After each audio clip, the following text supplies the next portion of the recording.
My name is David Lauren. I was just telling over a story of my great-grandfather. His name is Rabbi Shabtai Eligulashvili.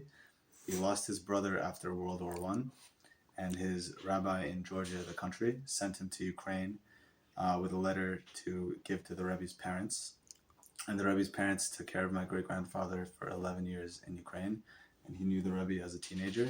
So every time I've been to the Rebbe's Ohel, I stopped by the Rebbe's mother's resting place, always like expressing gratitude to Hashem and for the soul for taking care of my great-grandfather. And so he knew the Rebbe as a teenager, which is a pretty rare glimpse. I know he passed down to his children that he always saw the Rebbe studying in his room. Every once in a while he would come out and schmooze, and then he would just go straight back and be studying a lot. And but they got to be pretty well acquainted, and I'll share another story. It's a little bit of an anticlimactic story, but many years later, my great-grandfather ended up becoming a rabbi in Georgia, and now he was already an older man. He had he had a wife, he had children, and one day he woke up with a dream, and it was like a wild dream, but he didn't tell anybody what it was. He wouldn't tell his wife, he wouldn't tell his children. This was during the Soviet Union, and he said, "I can only tell the Rebbe." And his wife laughed at him, like, "What do you mean you can only tell? How are you going to get out of here to go to the Rebbe? Like, you couldn't leave Georgia at the time." And he said, "I don't know, but I can't tell anybody else." And then a short while later, some time passed, and he had the second dream, a continuation of the first dream. Still couldn't tell anybody.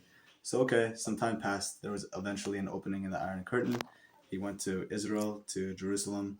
Somebody snapped a photo of him blowing a shofar, and somehow that photo ended up on either a magazine or a newspaper or an article.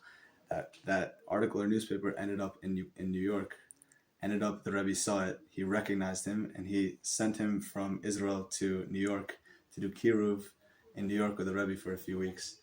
And he had a long session set up with the Rebbe to speak with him one-on-one. And he ended up going, and they spoke about many things.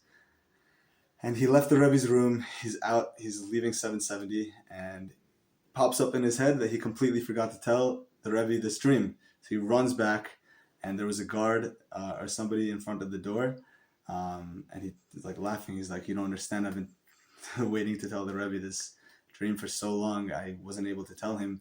Let me just go back in there real quick and tell him." And the guard said, "No, it wasn't meant to be." So he never told him. So it's a little bit of an anticlimactic story. As far as we know, he never told him. Maybe he told him, he didn't want to tell anyone. I don't know.